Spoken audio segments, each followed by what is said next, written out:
Assalamualaikum warahmatullahi wabarakatuh. Perkenalkan, saya Arifatul Falasista Sabila dari kelas 4E dengan NIM K71211047.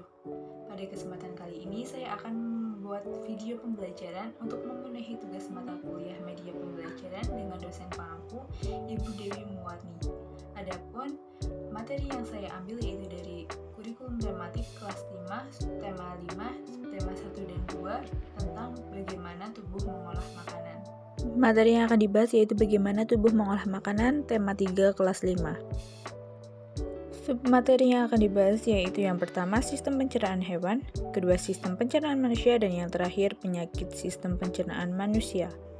Kita masuk pada materi yang pertama yaitu fungsi sistem pencernaan pada hewan. Sistem pencernaan pada hewan pada dasarnya memiliki fungsi yang sama dengan manusia, yaitu mencerna makanan hingga menjadi sari-sari makanan yang dapat diserap oleh tubuh menggunakan alat-alat laut dan pencernaan yang digunakan secara mekanik maupun kimiawi. Contohnya yaitu pada hewan ruminansia. Hewan ruminansia adalah kelompok hewan mamalia yang biasa memamah atau memakan 2 kali dan dikenal dengan hewan memamah biak. Contoh hewan ruminansia yaitu sapi, kerbau, kambing, domba, rusa, dan kijang. Sistem pencernaan pada hewan ruminansia lebih kompleks dibandingkan pencernaan hewan lainnya. Pada hewan ruminansia terdapat 4 bagian lambung dengan fungsi yang spesifik. Selain itu, pencernaan pada hewan ruminansia dibantu oleh beberapa mikrob atau bakteri dan protozoa. Mikrob tersebut dapat membantu mencerna rumput. Makanan yang dimakan oleh hewan ruminansia seperti rumput pertama kali masuk ke dalam mulut sapi. Di dalam mulut terdapat organ-organ pencernaan seperti gigi, lidah, dan saliva. Kemudian setelah diproses di mulut, makanan menuju lambung. Lambung sapi berbeda dengan lambung manusia, ukurannya lebih besar. Lambung sapi merupakan organ pencernaan yang sangat penting bagi sapi. Lambung sapi terdiri dari atas 4 bagian yaitu rumen, retikum, omasum, dan abomasum. Fungsi sistem pencernaan pada manusia.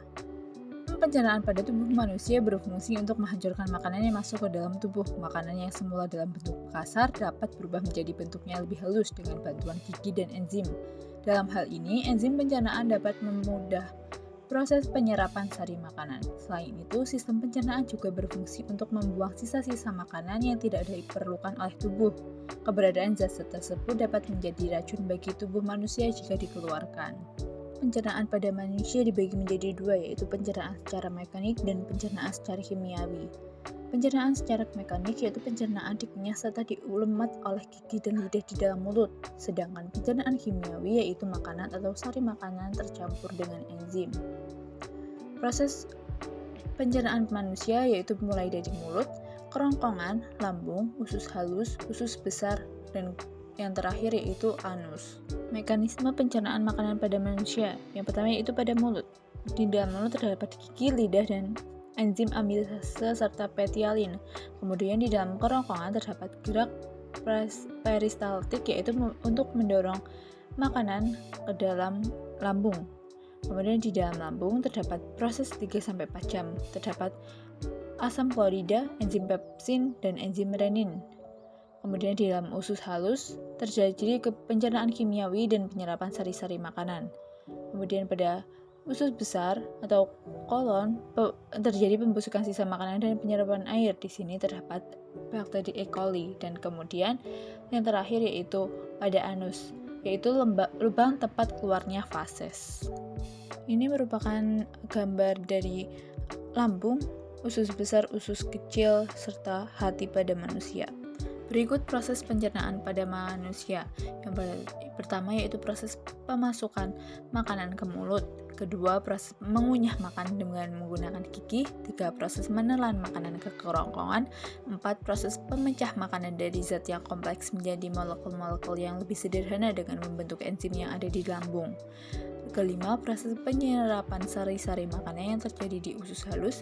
6, proses pengeluaran sisa-sisa makanan yang tidak dapat diperlukan oleh tubuh melalui organ anus. Subbab terakhir yaitu penyakit sistem pencernaan manusia.